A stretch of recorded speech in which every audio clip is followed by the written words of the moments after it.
और मेरे नौजवान साथियों, प्रदेश अध्यक्ष राजेश ठाकुर जी, शहजादा अनवर साहब, प्रणव झा जी, बंधु तिर्की जी, बन्ना गुप्ता जी, बादल पत्रलेख जी, आलमगीर साहब बोल के चले गए, ममता देवी जी, मोहतरम फुरकान अंसारी साहब,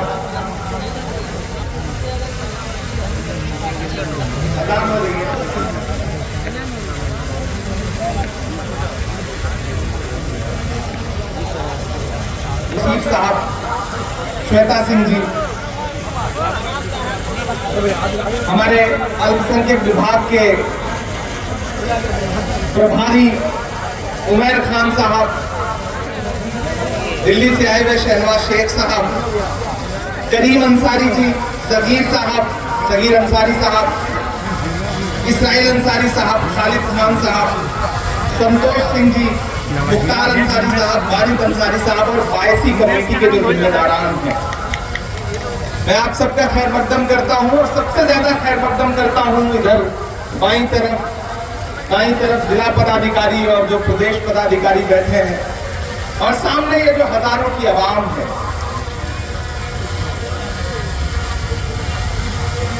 दोस्तों, आपके बीच का एक बेटा, आपका अपना, जब मेरे पास मंजूर अंसारी साहब के नाम का प्रपोजल आया और प्रदेश अध्यक्ष जी के साथ साथ सूबे के कई अच्छे लीडरों ने मुझसे कहा कि एक जुझारू आदमी है, अगर इन्हें आप प्रदेश चेयरमैन बनाएंगे तो पूरे प्रदेश में अल्पसंख्यक विभाग मजबूत हो सकता है। मैंने बड़ी जांच परख की और जांच परख करने के बाद मैंने उनके नाम पर मुहर लगाई और कांग्रेस पार्टी ने जब उनके नाम का नोटिफिकेशन जारी किया और उसके बाद जो आवाम में मैंने उनके लिए मोहब्बत देखी, उससे यह तय होता है कि मंजूर अंसारी को झारखंड अल्पसंख्यक विभाग का प्रदेश चेयरमैन बनाने का फैसला बहुत शानदार और बहुत अच्छा है। आप 4:30 बजे से 5 बजे से यहां हजारों की तादाद में इकट्ठा हैं। 8:15 बज रहे हैं। मैं भी कोशिश करता हूं कि आपको थोड़ी देर गुफ्तगू कर लूं। कोई खुशबू न कोई फूल न कोई रौनक, कोई खुशबू न कोई फूल न कोई रौनक, उस पे कांटों की जहालत नहीं देखी जाती। हमने खोली थी इसी बाग में अपनी आंखें, हमसे इस बाग की हालत नहीं देखी जाती। बोकारो वालों, आप भारत जोड़ो सम्मेलन में यहां खड़े हैं। मैं कल श्रीनगर में था प्रेस कॉन्फ्रेंस करने के लिए। कल शाम में देर शाम श्रीनगर से लौटा, उससे पहले केरल में था, उससे पहले तमिलनाडु में था, उससे पहले बिहार के किशनगंज में था। लेकिन मुझे इंतजार था कि करबला के मैदान में चला जाए, सिवंडी के, और आराम से मुलाकात की जाए। आपके शहर की बहुत तारीफें सुना करता था। स्टील का शहर बोकारो। प्रणव झा जी हमारे साथी बैठे हैं, इनसे बहुत देर बात होती रही इस शहर को लेकर के। इस शहर के अपने दर्द हैं और इस शहर की अपनी मोहब्बतें हैं। मैं जानता हूं कि इस शहर ने बड़ी कुर्बानियां दी हैं। हजारों लोग इस भीड़ में ऐसे भी मौजूद होंगे जिन्होंने बड़ा दर्द झेला है। मैं आज थोड़ी देर आपसे बात करने के लिए खड़ा हूं और एक ऐसा पैगाम लेकर के आपके बीच में खड़ा हूं, एक ऐसा पैगाम जिसे देने के लिए हमारे नेता राहुल गांधी जी कन्याकुमारी से कश्मीर 4000 किलोमीटर पैदल चले। 4000 किलोमीटर, 4000 किलोमीटर। मैं उनके कंधे से कंधा मिलाकर चल रहा था। यहाँ उमैर खान और शहनवाज साहब बैठे हैं, ये दोनों लोग भारत यात्री थे। ये राहुल गांधी जी के कंधे से कंधा मिलाकर ये भी 4000 किलोमीटर चल रहे थे।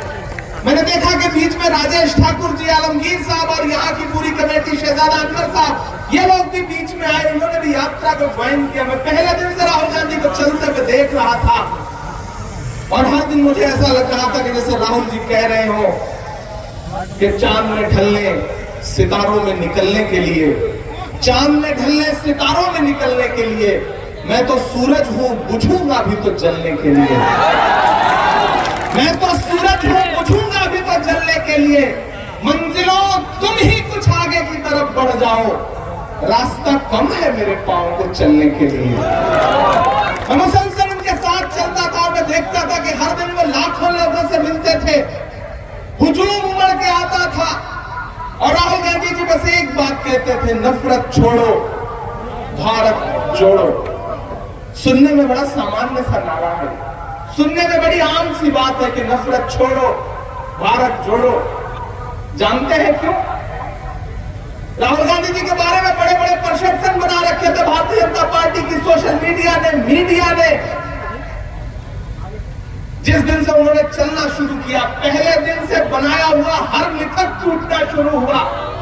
वो कहते थे कि राहुल गांधी तो शहजादे हैं, राजकुमार हैं, महलों में रहते हैं, लेकिन हमने देखा, हमारी आंखों ने देखा कि जिसे अमित शाह जी और नरेंद्र मोदी जी शहजादा कहते थे, वही शहजादा कन्याकुमारी से कश्मीर तक हिंदुस्तान की सड़कों की धूल उमड़ता रहा ये जानने के लिए कि हिंदुस्तान कैसा है, यहाँ के लोग कैसे हैं, परेशानियां क्या हैं, नफरतें कहां हैं।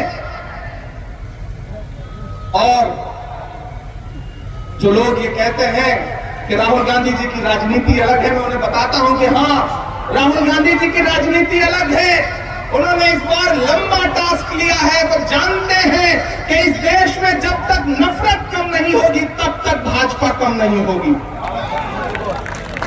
इसलिए उन्होंने नफरत कम करने का बीड़ा उठाया, कन्याकुमारी से निकले कश्मीर के लिए। और जब मुझे वो दिन भी याद है, मैं उनके साथ चल रहा था, जब कर्नाटक में यात्रा पहुंची थी तो मैंने देखा कि एक 80-82 साल की बूढ़ी बुजुर्ग मां सड़क के किनारे हजारों के हुजूम में अकेले खड़ी है और उनके हाथ में खीरा था। आप लोग दूर से जो खीरा ककड़ी होती है उसे खीरा ही बोलते होंगे। मैं चश्मदीद हूँ, वो अपने हाथ में खीरा लेकर के खड़ी थी।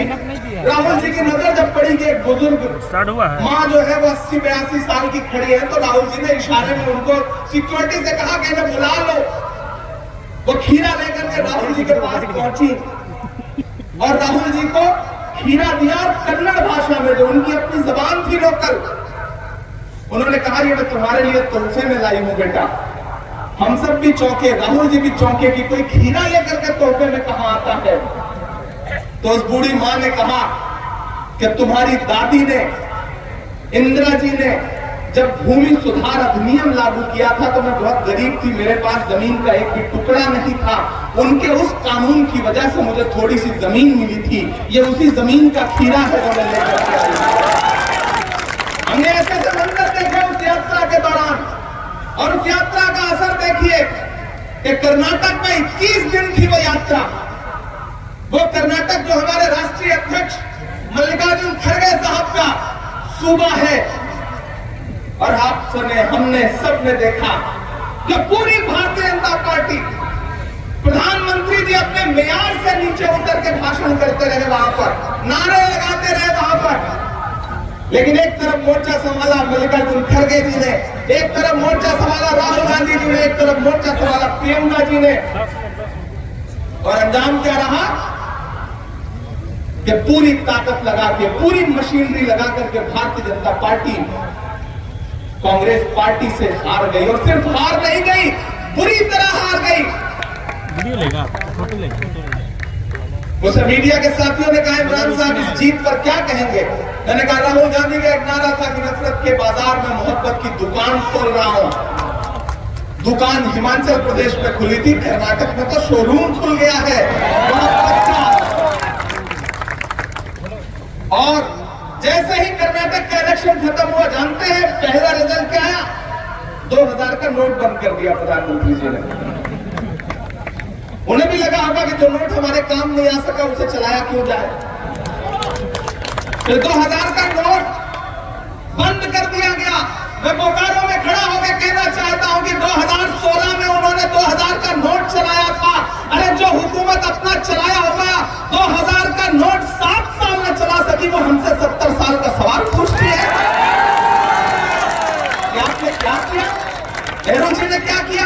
जी ने क्या किया, लाल बहादुर शास्त्री जी ने क्या किया, राजीव जी ने क्या किया, वो हमसे आपसे सवाल पूछते हैं। 400 रुपए का गैस सिलेंडर 1150 रुपए का करने वाले हमसे सवाल पूछते हैं। 58 रुपए का पेट्रोल 100 रुपए का करने वाले हमसे सवाल पूछते हैं कि आपने देश के लिए क्या किया।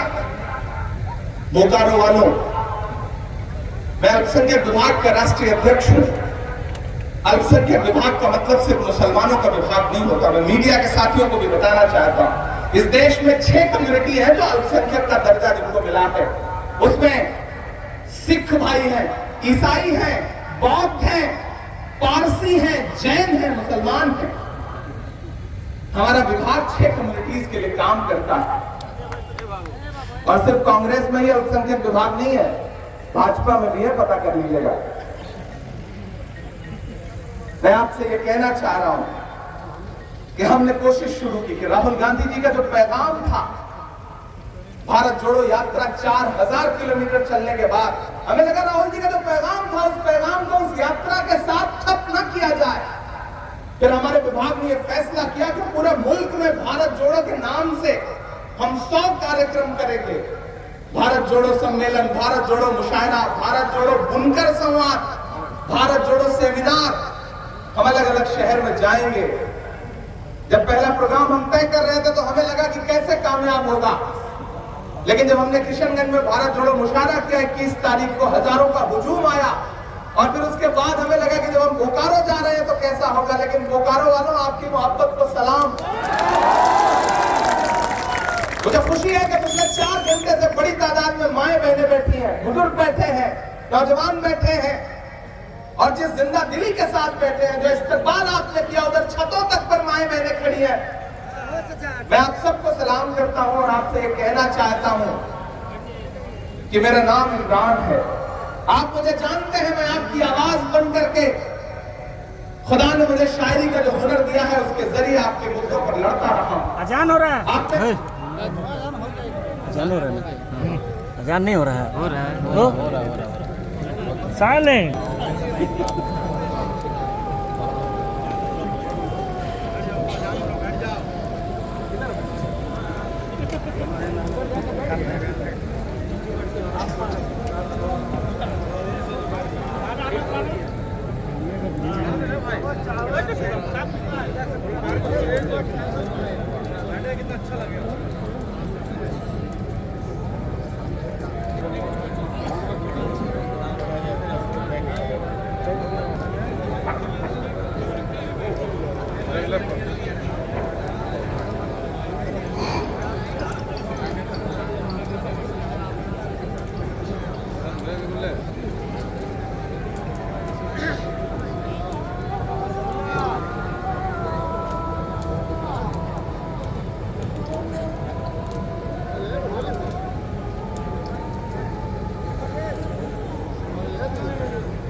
हमारा कैमरोनी वाला हमारा कैमरोनी वाला हमारा ताके देते बढ़िया देते हैं।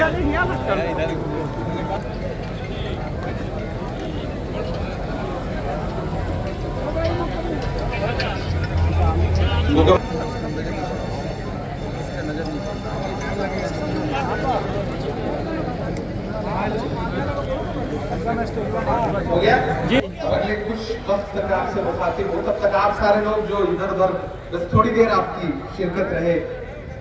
इसी थके हुए दस्ते तलब से मांगते हैं, जो मांगते नहीं रब से वो सबसे मांगते हैं। इसी थके हुए दस्ते तलब से मांगते हैं, जो मांगते नहीं रब से वो सबसे मांगते हैं। वो भीख मांगता है हाकिमों के लहजे में, हम अपने बच्चों मांगते हैं। सिवंगी वालों, बोकारो वालों, झारखंड वालों, हम उस पैगाम को लेकर के आपके बीच में आए हैं जिस पैगाम का असर अभी पिछले दिनों आपने कर्नाटक में देखा है। मैं जानता हूं कि आप मुझे बतौर शायर जानते रहे हैं, आपने मेरी नज़में सुनी है, आपने देखा है कि जब मैं नजीब की मां के आंसुओं को अपने नज़मों का हिस्सा बनाता था तो मेरे साथ आप भी रो दिया करते थे।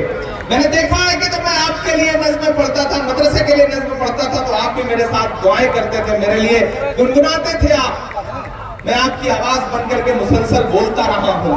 मैं डरा नहीं, मैं झुका नहीं, कहीं छुप छुपा के खड़ा नहीं। जो डटे हुए हैं महाज पर, मुझे उन सफों में तलाश कर। मैं सिर्फ माइक पर खड़ा होकर के आपके लिए आवाज बुलंद नहीं कर रहा था।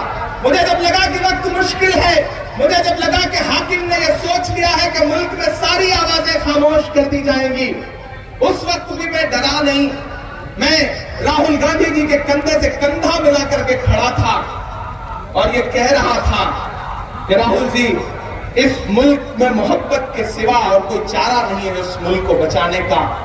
नफरत के खात्मे के लिए मैं आपके कंधे से कंधा मिलाकर चल रहा हूं और मुझे खुशी है कि उस मोहब्बत के पैगाम का जो संदेशा और जो उसका असर कर्नाटक में हुआ है, अभी तमाम वक्ताओं ने अपनी बातों में उसका जिक्र किया।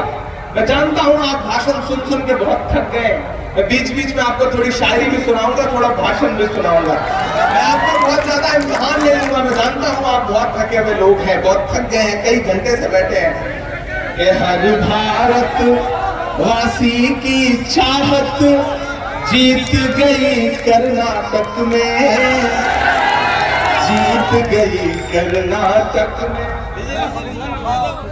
अगर नहीं थके तो फिर मुझे बताइए कि नहीं थके। मैं समझूंगा कि थके। कि हर भारतवासी की चाहत जीत गई कर्नाटक में, जीत गई कर्नाटक में। हर भारतवासी की चाहत जीत गई कर्नाटक में। नफरत हारी और मोहब्बत जीत गई कर्नाटक में। हर भारतवासी की चाहत जीत गई कर्नाटक में, जीत गई कर्नाटक में। अब तैयार रहिएगा। अब मुझे लगे कि मैं करबला के मैदान में खड़ा हूं, सिवंडी में खड़ा हूं, बोकारो में खड़ा हूं। कि नफरत छोड़ो भारत जोड़ो वाला नारा जीत गया। यहां से वहां तक तैयार रहिएगा, दिल्ली तक पहुंचाइएगा अगले मिसरे के शोर को। कि नफरत छोड़ो भारत जोड़ो वाला नारा जीत गया। लाखों वाले सूट से एक टी शर्ट हमारा जीत गया। कि नफरत छोड़ो भारत जोड़ो वाला नारा जीत गया। लाखों वाले सूट से एक टी शर्ट हमारा जीत गया। एक तपस्वी सच का दामन थाम अकेले निकला था। सब झूठों की हार हुई और एक बंजारा जीत गया। उसकी जिद और उसकी बगावत जीत गई कर्नाटक में। नफरत हारी और मोहब्बत जीत गई कर्नाटक में।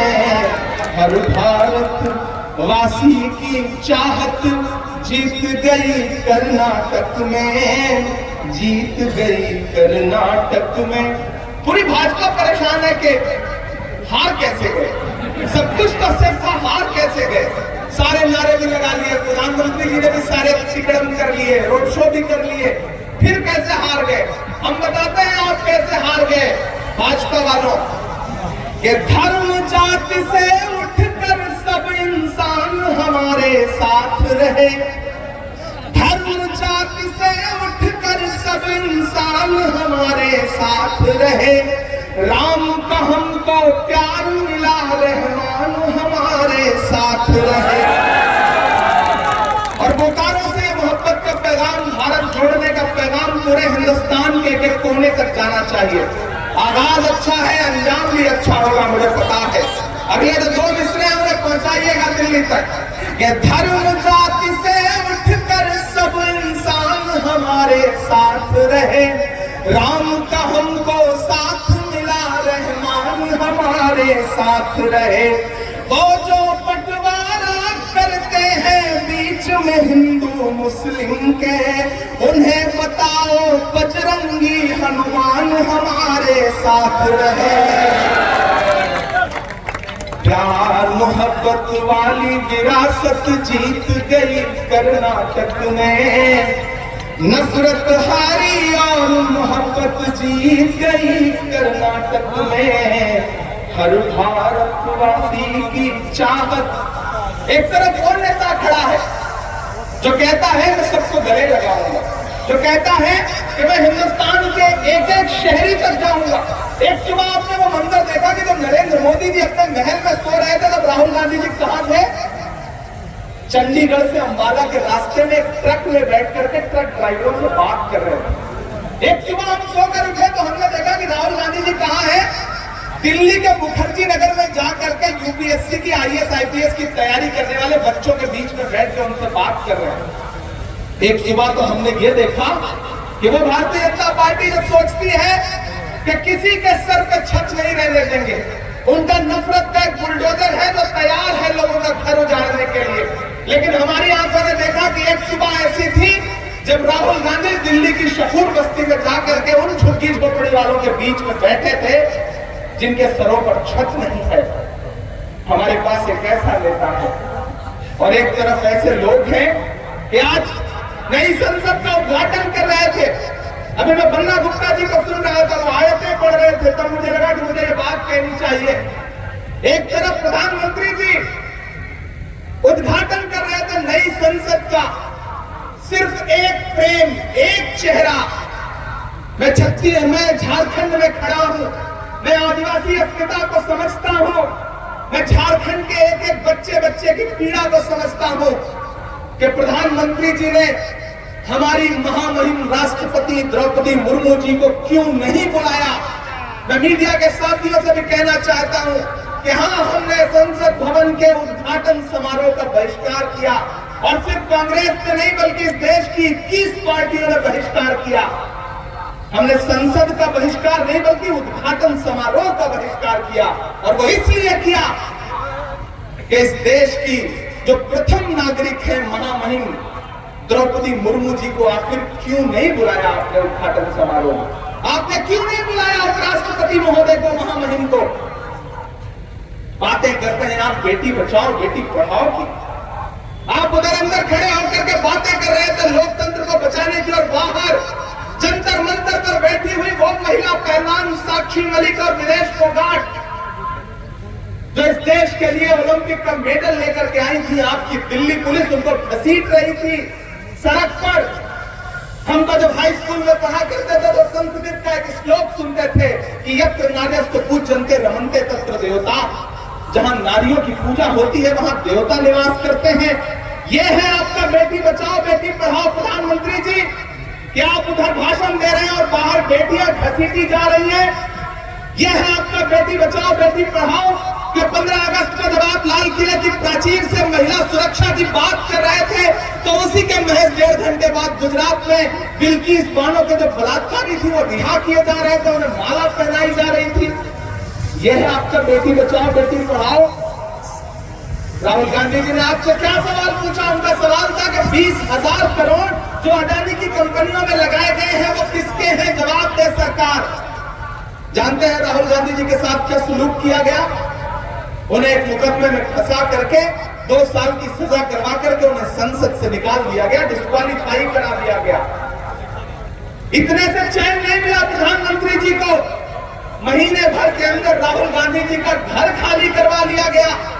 अरे वो राहुल गांधी जिनके परिवार में आइए इलाहाबाद में दिखाता हूं आपको वो आनंद भवन जो आज हजारों करोड़ की मिल्कियत होगी, उसे एक झटके में इस राष्ट्र के नाम समर्पित कर दिया था। उसको आपने एक घर में कुछ दिन रहने लायक नहीं समझा, उसका घर छीन लिया। लेकिन आप राहुल गांधी से उनका घर छीन सकते हैं, लेकिन राहुल ने आवाम के दिलों में जो जगह बनाई है उसको कैसे छीन पाएंगे? आपने राहुल गांधी से घर छीना, राहुल गांधी जी ने आपसे कर्नाटक जैसा एक राज्य छीन लिया। ज्यादा वक्त बीता नहीं। यह है मोहब्बत की ताकत जिसको लेकर के हम आपके बीच में आए हैं। और झारखंड वालों, हम आपसे ये कहना चाहते हैं, मैं अल्पसंख्यक विभाग के राष्ट्रीय अध्यक्ष होने के नाते ये बात कह रहा हूं। बहुत सारे लोग आपके बीच में आएंगे, आपको बरगलाएंगे, आपको ये बताएंगे कि कांग्रेस ने किया आपके लिए आज तक क्या। आप सबके बीच ये सवाल आता है, कांग्रेस ने आखिर किया ही आपके लिए क्या? और आप भी चुप रह जाते हैं, आप जवाब नहीं दे पाते। मैं नई नस्लों आपसे कहना चाहता हूं कि अब जब कोई कहे कि कांग्रेस ने आपके लिए क्या क्या, अल्पसंख्यकों के लिए किया क्या, तो पलट के जवाब देना, उन्हें बताना कि वो कांग्रेस ही है जिसने डॉक्टर जाकिर हुसैन को इस देश का राष्ट्रपति बनाया। वो कांग्रेस ही है जिसने फखरुद्दीन अली अहमद साहब को इस देश का राष्ट्रपति बनाया। वो कांग्रेस ही है जिसने मौलाना अबुल कलाम आजाद साहब को इस देश का शिक्षा मंत्री बनाया। वो कांग्रेस ही है जिसने सैयदा अनवरा तैमूर को असम का मुख्यमंत्री बनाया। वो कांग्रेस ही है जिसने बरकतुल्लाह साहब को राजस्थान का मुख्यमंत्री बनाया। वो कांग्रेस ही है जिसने अब्दुल गफूर साहब को बिहार का मुख्यमंत्री बनाया। वो कांग्रेस ही है जिसने अब्दुल रहमान अंतुले को महाराष्ट्र का मुख्यमंत्री बनाया। वो कांग्रेस ही है जिसने अभी अभी हालिया दिनों में गद्दारी करने वाले गुलाम नबी आजाद साहब को कश्मीर का मुख्यमंत्री बनाया। वो कांग्रेस ही है जिसने सलमान खुर्शीद साहब के वालिद को, सलमान खुर्शीद साहब को इस देश का केंद्रीय मंत्री बनाया। वो कांग्रेस ही है जिसने ज्ञानी जैल सिंह साहब को इस देश का राष्ट्रपति बनाया। वो कांग्रेस ही है जिसने एक एंटनी साहब को इस देश का रक्षा मंत्री बनाया। और तो और वो कांग्रेस ही है जिसने एक असरदार से सरदार डॉक्टर मनमोहन सिंह साहब को इस देश का प्रधानमंत्री बनाया। तो अगर अब आपसे कोई कहे कि कांग्रेस ने आपके लिए क्या किया, तो पलट के उन्हें जवाब दे देना, उनसे कहना कि आप हमें बरगलाइए मत, हमें पता है कि बंटने का नुकसान क्या होता है, हमें पता है फुटकर बंटने का नुकसान क्या होता है। जुड़ के चलना है, मोहब्बत का पैगाम लेकर के चलना है, सबको इकट्ठा करना है। और आने वाले 2024 में मैं ये जो सड़कों की धूल मारता हुआ शहर दर शहर जा रहा हूं, मेरी आंखों का एक सपना है, और वो सपना ये है कि मैं 2024 में लाल किले पर झंडा फहराते हुए जिस शख्स को देखूं, उस शख्स का नाम राहुल गांधी हो। ये मेरा ख्वाब है, मैं उस ख्वाब को लेकर के चल रहा हूं। आप जानते हैं मैं मुशायरों की दुनिया में आपकी मोहब्बतें मेरे साथ थी, आप जानते हैं आप बहुत प्यार लुटाते थे, लेकिन मैं वो सब एक तरफ रख करके क्यों शहर दर शहर सियासी गलियारे की खाक छान रहा हूं, क्योंकि मैं जानता हूं मुल्क के जो हालात हैं, अगर ऐसे में हम चुप रहे तो आने वाली नस्लें हमसे पूछेंगी कि जब जमहूरियत को कुचला जा रहा था, जब आईन को पामाल किया जा रहा था, जब संविधान को लूटा जा रहा था, ऐसे में चुप कहां थे। तब मैं उनसे कह सकूं कि नहीं, मैं खामोश नहीं था, मैं चुप नहीं था, मैं अपने घर के किसी एसी के कमरे में सुकून से बैठा नहीं था, बल्कि मैं डट करके हाकिम वक्त की आंख से आंख मिला करके पार्लियामेंट से लेकर के सड़क तक खड़ा होकर के उनसे कह रहा था कि हम नहीं डरते आपसे, और अगर आप हमें डराना चाहते हैं तो भूल जाइए, हम नहीं डरते हुकूमतों से, हम नहीं डरते, बल्कि अलग-ऐलान हुकूमत से ये कहते हैं कि मत समझना डराने से डर जाएंगे। उधर जो लोग बैठे हैं, जो स्क्रीन में देख रहे हैं, उनसे भी गुजारिश है कि स्क्रीन छोड़ के इधर देखिए। लोग कहते हैं कि मैं लाइट ज्यादा ठीक रखता हूं, तो इधर देखेंगे आप तो ज्यादा ठीक रहेगा। इधर के भी साथियों से गुजारिश है शिरकत करें। मैं चाहता हूं कि अगले 20-25 मिनट आपसे मुखातिब रहूं और आपको कुछ सुना के भी जाऊं, ताकि आपको ये न लगे कि इमरान आया था और शायरी नहीं सुनाया, बल्कि बहुत सारा भाषण फैला के गया। कि मत समझना डराने से डर जाएंगे। मैं इन दिनों मौलाना आजाद साहब को बहुत पढ़ रहा हूं। जब मुझे लगता है कि मैं दिल से दर्द महसूस कर रहा हूं, तो मैं उनका एक भाषण सुनता हूं। 1947 में जो जामा मस्जिद की सीढ़ियों पर खड़े होकर के उन्होंने तकरीर की थी, मैं उसे सुनता हूं, जिसमें उन्होंने कहा था कि आओ अहद करो ये मुल्क तुम्हारा है, आओ अहद करो कि ये मुल्क हमारा है, हम इसी के हैं और इसकी तकदीर के बुनियादी फैसले हमारे बिना अधूरे रहेंगे। ये 1947 में बड़ी दूर तक देखने वाले शख्स ने कहा था। तो जब मैं उन्हें सुनता हूं तो मुझे अपनी ये नज़्म याद आती है कि मत समझना डराने से डर जाएंगे, अब के सारी हदों से गुजर जाएंगे। मत समझना डराने से डर जाएंगे, अब के सारी हदों से गुजर जाएंगे।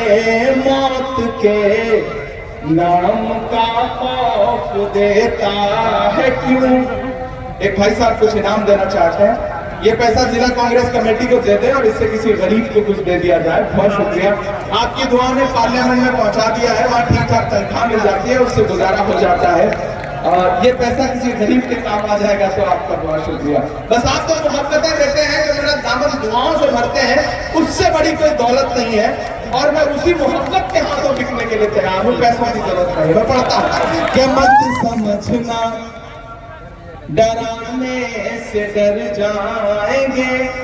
मुझे लगे मैं बड़े हंगामों में शायरी सुनाने का आती हूँ। अब तो मैं, पहले आप बुलाते थे, शायरी सुनते थे, पैसे भी देते थे, दांत भी देते थे। अब तो मैं सिर्फ आपसे कहता हूँ कि बस मोहब्बत दे दीजिए और कुछ भी नहीं चाहिए। आपकी दुआओं ने सब कुछ दे दिया, बहुत कम उम्र में सब कुछ दे दिया। महज 34 साल की उम्र में इस देश की सबसे बड़ी पार्लियामेंट का हिस्सा बना दिया। ये सिर्फ और सिर्फ आपकी दुआओं के सदके में हुआ है और किसी वजह से नहीं हुआ। मैं जानता हूँ आपने अपने किन्हीं मासूम लम्हों में मुसल्ले पे बैठ के या कभी पूजा करते हुए मेरे लिए एक लम्हे के लिए मैं दुआ की थी। शायद उसका सदका है कि मैं, मेरे जैसा एक गांव से निकला हुआ इंसान जिसके पीछे कोई बैकग्राउंड नहीं, कोई सियासी बैकग्राउंड नहीं, कोई अरबपति बाप की औलाद नहीं, लेकिन सीधे पार्लियामेंट में जाके बैठा। जो लोग ये कहते हैं कि कांग्रेस में नए लोगों का, आम लोगों का सम्मान नहीं होता, मैं उनसे कहना चाहता हूं कि मैं तुम्हारे सामने नजीर बन के खड़ा हूं। अगर मैं यानी कि इमरान प्रतापगढ़ी इस देश की पार्लियामेंट में पहुंच सकता है तो किसी भी गांव का बेटा इस देश की पार्लियामेंट में, इस राज्यों की असेंबलियों में पहुंच सकता है। अगर राजेश ठाकुर जी प्रदेश के अध्यक्ष बन सकते हैं तो कोई भी आम कार्यकर्ता कांग्रेस में बहुत ऊपर जा सकता है, इसमें कोई दोहरा नहीं है। इसलिए कांग्रेस के बारे में जो मिथक बना है उस मिथक को छोड़िए और अलग ऐलान हुकूमत से कहिए कि मत समझना डराने से डर जाएंगे, अब के सारी हदों से गुजर जाएंगे।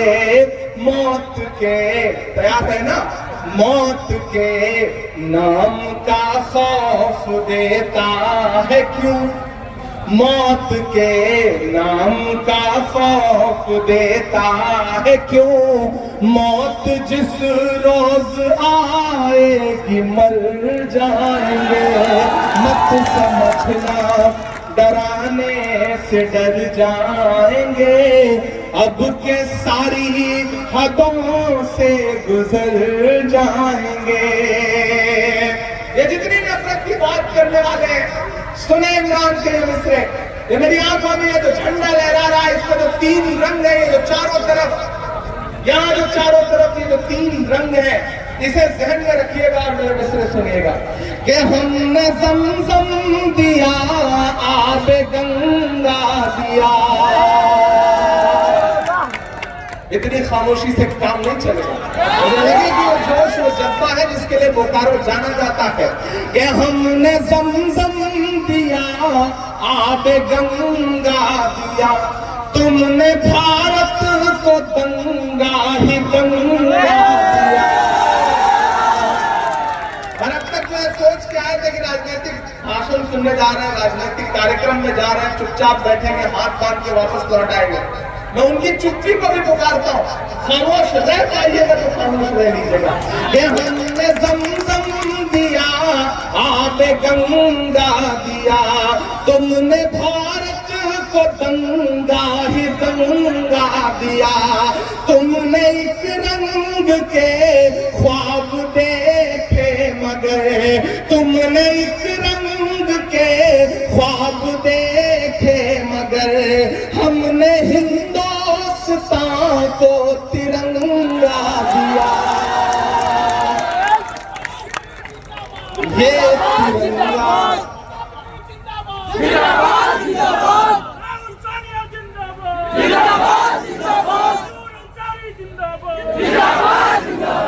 हमने ज़मज़म दिया, आब गंगा दिया, तुमने भारत को दंगा ही दंगा दिया, तुमने एक रंग के ख्वाब देखे मगर, हमने हिंदुस्तान को तिरंगा दिया।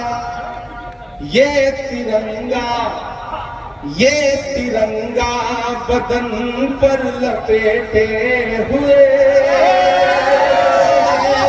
ये तिरंगा बदन पर लपेटे हुए एक दिन इस जमीन में उतर जाएंगे।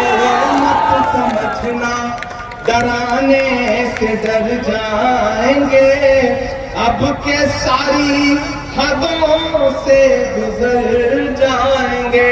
मौत के नाम का खौफ देता है क्यों, मौत जिस रोज आएगी मर जाएंगे। ना इधर जाएंगे ना उधर जाएंगे, बन के खुशबू फजा में बिखर जाएंगे।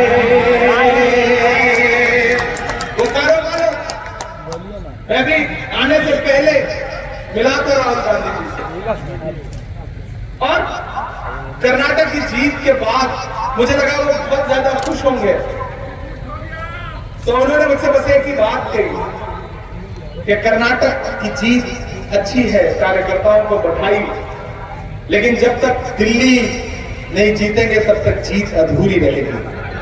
उनकी जो ये जिद है, उनका जो ये जुनून है, जब मीडिया पूछती है कि इमरान साहब कर्नाटक की जीत पर आप क्या कहेंगे, तो मैं एक ही बात कहता हूं कि महाराष्ट्र, मध्य प्रदेश और कर्नाटक तीन वो बड़े स्टेट थे जहां भारतीय जनता पार्टी ने लोकतंत्र को लूट करके सरकार बनाई थी।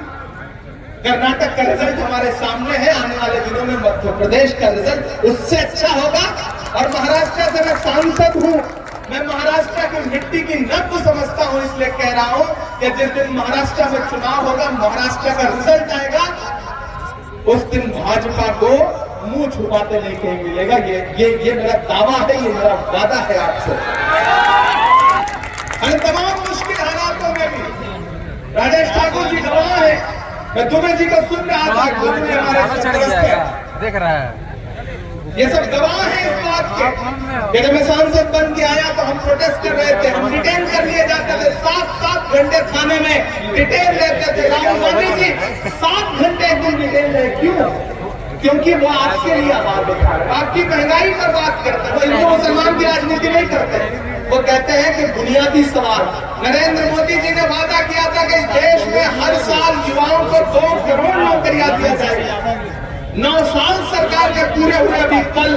मैं सरकार से पूछना चाहता हूं, आपके वादे के मुताबिक 9 साल में 18 करोड़ नौकरियां इस देश के युवाओं को देनी चाहिए थी कितनी जो थी वो भी छीन लिया। खुद तो 20,000 करोड़ का सेंट्रल विस्टा बनवाया और नौजवानों से कह दिया कि आपके लिए अग्निवीर योजना है, 4 साल के लिए मिलिट्री में भर्ती होना, उसके बाद जो मन करे वो करना। आपके लिए उनके दिल में बस इतनी ही जगह है। मैं तो कभी कभी मेरा मन करता है मैं उनसे कहूं कि कहां सोया है चौकीदार, कहां सोया है चौकीदार। याद है भाइयों, बहुत हुई महंगाई की बात, आपकी बार मोदी सरकार, बहुत हुआ नारी पर वार, आपकी बार मोदी सरकार। मैं कभी कभी सोचता हूँ कि प्रधानमंत्री जी जब ये अपने नारे खुद किसी दिन सुनते होंगे तो खुद ना हंसते होंगे, उनको कितनी हंसी आती होगी और सोचते होंगे कि बढ़िया मूर्ख बनाया हमने लोगों को। तब मैं उनसे पूछ रहा हूँ कि कहाँ सोया है चौकीदार, कहाँ सोया है चौकीदार, कहाँ सोया है चौकीदार, कहाँ सोया है चौकीदार, कहाँ सोया है चौकीदार, कहाँ सोया है चौकीदार। पेट्रोल और डीजल की कीमत रही सेंचुरी मार, कहाँ सोया है चौकीदार, कहाँ सोया है चौकीदार। गैस सिलेंडर की कीमत भी 1,000 से पार, कहाँ सोया है चौकीदार, कहाँ सोया है चौकीदार। कि चाय बेचने वाला पूरा भारत बेच रहा है, कविता के साथ साथ शायर भी होता, मुझे थोड़ी जरूरत है पहले सब बातें कह लेता हूँ कि चाय बेचने वाला पूरा भारत बेच रहा है, इसी काम में हासिल से महारत बेच रहा है। रेल बिक गई, तेल बिक गया, बिका हवाई अड्डा।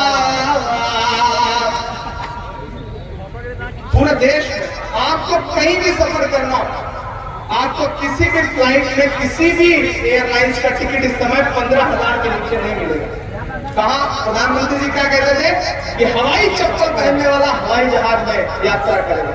आज स्थिति है कि आप एक दिन हवाई जहाज में यात्रा कर लो तो जूता उतर जाए, हवाई चप्पल पहनना पड़े। ये हालत लाके छोड़ दी है। वो किसी बड़े व्यक्ति ने एक बात कही थी कि अगर धर्म की शिक्षा लोमड़ी से ली जाएगी तो मुर्गी चुराना पुण्य का काम समझा जाएगा। आपको ये बात समझनी पड़े। यूनान के बादशाह, उस वक्त जब जंग हुई तो महान बादशाह सिकंदर ने यूनान को फतेह कर लिया। जब यूनान को फतेह कर लिया तो उसे सूझा कि लाओ शहर में देखते हैं, जश्न मनाते हैं। वो जश्न मनाने के लिए शहर की सड़कों पर निकला तो उसने देखा कि पूरा शहर जश्न मना रहा है, लेकिन सड़क के किनारे एक फकीर है, कंबल ओढ़ के सोया हुआ है। सिकंदर को गुस्सा आया, अपने घोड़े से उतरा और फकीर के पास गया और उसे जोर से एक लात मारी और लात मार के कहा कि फकीर पूरा शहर जश्न मनाना है, मैंने शहर फतेह कर लिया है और तू सो रहा है। तो फकीर ने उम्मीदी आंखों से सिकंदर को देखा और देख करके कहा कि शहर फतेह करना बादशाह का काम है, लेकिन लात मारना गधे का काम है। क्या खुदा की कायनात में इंसानों की कमी हो गई है? आज कभी आपको नोटबंदी की लात, कभी महंगाई की लात, हर दिन कुछ ना कुछ लात पड़ रही है गरीब जनता के पेट पर। अमीर कौन हो रहा है? उनके उद्योगपति दोस्त। अच्छे दिन मैं तो उनसे कहता हूं भाई मोहब्बत भाईचारे के दीवाने दिल ही लौटा दो, वो सस्ती दाल सब्जी के सुहाने दिल ही लौटा दो। ये अच्छे दिन तो अंबानी अडानी को मुबारक हो, हमें ऐसा करो साहेब पुराने दिन ही लौटा दो। ज्यादा अच्छे से चाय बेचने वाला पूरा भारत बेच रहा है, इसी काम में हासिल से महारत बेच रहा है। कि रेल बिक गई, तेल बिक गया, बिका हवाई अड्डा। सब कुछ बिकता देख के खुश है अपने जेपी नड्डा। जनता महंगाई की मारी करती हाहाकार, कहाँ सोया है चौकीदार, कहाँ सोया है चौकीदार, कहाँ सोया है चौकीदार। जुगाड़ वालों, आखिर में बस आपसे 2-3 बातें कहता हूँ। आग लगा दिया। आज के प्रोग्राम को कामयाब करने के लिए सबसे पहले तो आपका शुक्रिया। हम स्टेज पर बैठे हैं तो आप 5 फीट ऊपर हैं, आप नीचे बैठे हैं, लेकिन इसका ये मतलब नहीं कि इधर जो लोग बैठे हैं वो ज्यादा अहम है, आप ज्यादा अहम हैं। मेरा मानना है कि 5 फीट ऊपर बैठने से हम अहम नहीं हो जाते और आप 5 फीट नीचे बैठने से आप कमतर नहीं हो जाते। ये तराजू है, एक पलड़ा 5 फीट ऊपर है, 5 फीट नीचे, लेकिन तराजू का वही पलड़ा नीचे होता है जो ज्यादा वजनदार होता है। और पिछले 4.5-5 घंटे से आप सारे लोग बैठे हैं। हाँ, मैं सेल्फी भी लूंगा, ये कार्यक्रम तो जरूरी है, बिना इसके मुझे भी पता मैं जा नहीं पाऊंगा। आपकी सारी मांग की आपूर्ति की जाएगी, वो सारे काम किए जाएंगे, जाते हुए सेल्फी भी ले लेंगे। तो मैं आपसे कहना चाह रहा हूँ, अच्छा इन दिनों लगातार पार्लियामेंट में बैठता हूँ, सामने मोदी जी बैठते हैं तो सेल्फी वाला रोड थोड़ा और सांसदों के अंदर आ गया है, तो वो सारे कार्यक्रम किए जाएंगे। मैं आपसे बस इतना कह रहा हूँ कि आप बहुत अहम लोग हैं, आपने मंजूर की उमर साहब की कोशिश को कामयाब किया, उसके लिए आपको सलाम। हमने मंजूर जैसे मजबूत आदमी को मंजूर किया है। राजेश ठाकुर जी की सिफारिश थी, उनकी गुजारिश थी, और अब मैं मुतमईन हूं कि मैंने एक मजबूत कंधों पर झारखंड प्रदेश की जिम्मेदारी सौंपी है। इससे पहले विभाग कैसा था, क्या था, आप तक लोग आते थे या नहीं आते थे, उसकी न शिकायत करूंगा, न शिकवा सुनूंगा। बस आपसे बस इतना कह रहा हूं कि आपका काम करने के लिए हमने मंजूर को चुना और आपकी आवाज को कांग्रेस पार्टी ने चुना। मुझे माइनॉरिटी डिपार्टमेंट का राष्ट्रीय अध्यक्ष बनाया और फिर पार्लियामेंट में भेजा, इसलिए ताकि मैं आपकी आवाज बन के बोलूं। यह मंजूर बैठे हैं, इन्हें यहां पकड़िए, यहां न मिले आपका काम हो तो रांची जाकर के पकड़िए ऑफिस में, और अगर वहां भी ये न मिले तो फिर दिल्ली आइए। मेरा दरवाजा आपके लिए 24 घंटे खुला है। हम आपके लिए हैं, आपके मुद्दों पर पूरी मजबूती से लड़ेंगे, अपनों से लड़ेंगे, पीछे नहीं हटेंगे, क्योंकि हमें पार्टी ने आपका काम करने के लिए नुमाइंदा बनाया है, तो हमारा फर्ज है कि हम आपके लिए लड़ें। आने वाला वक्त आपका है, ये सोच के, ये जहन बना के रहिए। ये ताकतें कितना भी डराने धमकाने की कोशिशें करें, लेकिन हमेशा इस बात का ख्याल रखिएगा कि जालिम उतने भी जालिम नहीं है जितना फिरौन था, और आप उतने भी मजलूम नहीं है जितना मूसा की उम्मत थी। इसलिए अपने अंदर से डर निकालिए। वो चाहते हैं कि आप डर जाएं, घर बैठ जाएं, कुछ बोले ना, अपने हक के लिए आवाज ना बुलंद करें, यही तो वो चाहते हैं। लेकिन नहीं, जब कभी आपको लगे कि आपकी आवाज कमजोर पड़ रही है, आपको ये लगे कि आप बोल नहीं पा रहे हैं, तो मैं फिर आपसे कह रहा हूं कि आप मौलाना आजाद की वो तकरीर सुनिएगा कि आओ वहद करो, ये मुल्क हमारा है, हम इसके हैं, और इसकी तकदीर के बुनियादी फैसले हमारे बिना अधूरे रहेंगे। आज जलजलों से डरते हो, कभी तुम खुद जलजला थे। आज जलजलों से डरते हो, कभी तुम खुद जलजला थे। आज अंधेरों से कांपते हो, क्या तुम्हें याद नहीं कभी तुम्हारा वजूद खुद एक उजाला था।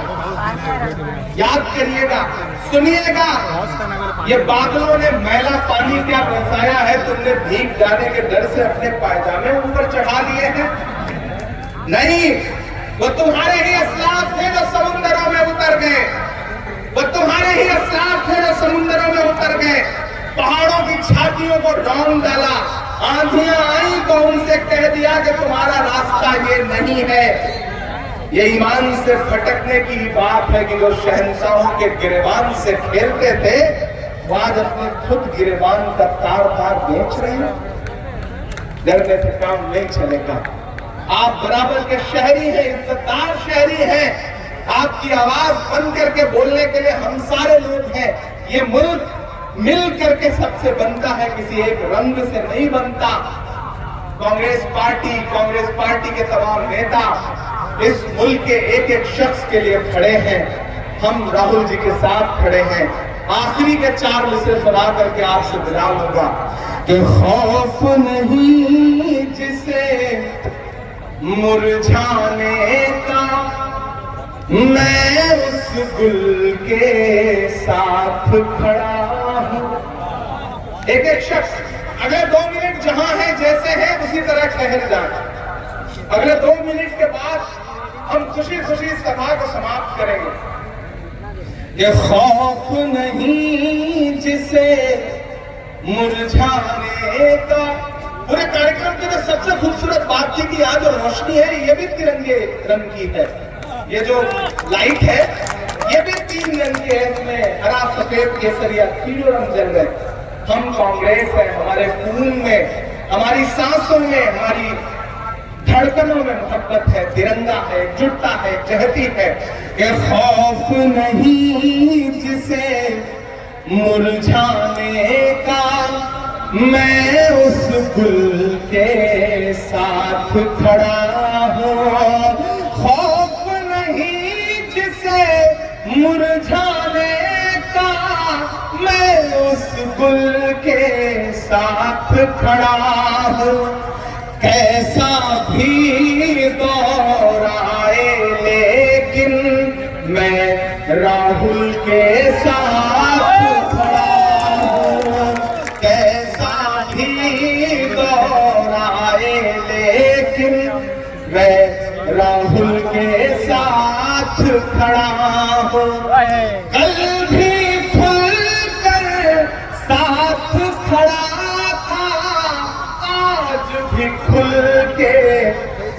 साथ खड़ा हूँ, कैसा भी दोहराए लेकिन मैं राहुल के साथ खड़ा हूँ।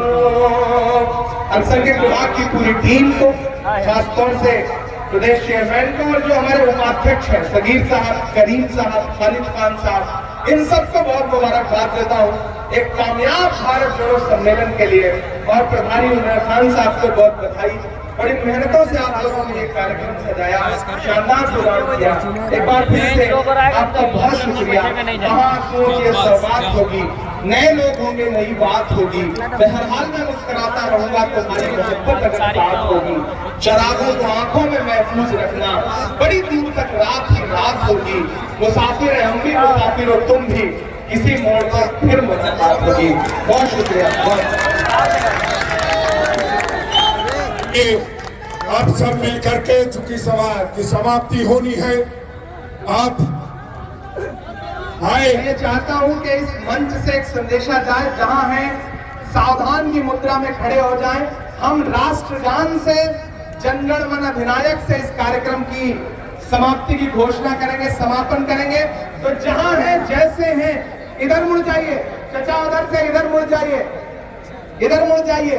ये तस्वीरें पूरे हिंदुस्तान जाएंगी, बहुत सारे चैनल है जो लाइव कर रहे हैं। सावधान की मुद्रा में खड़े हो जाइए। आदरणीय अध्यक्ष जी से मैं अनुरोध करूंगा, बन्ना गुप्ता जी से, बादल साहब से, कि राष्ट्रगान शुरू करवाएं। आदरणीय अध्यक्ष जी, सावधान।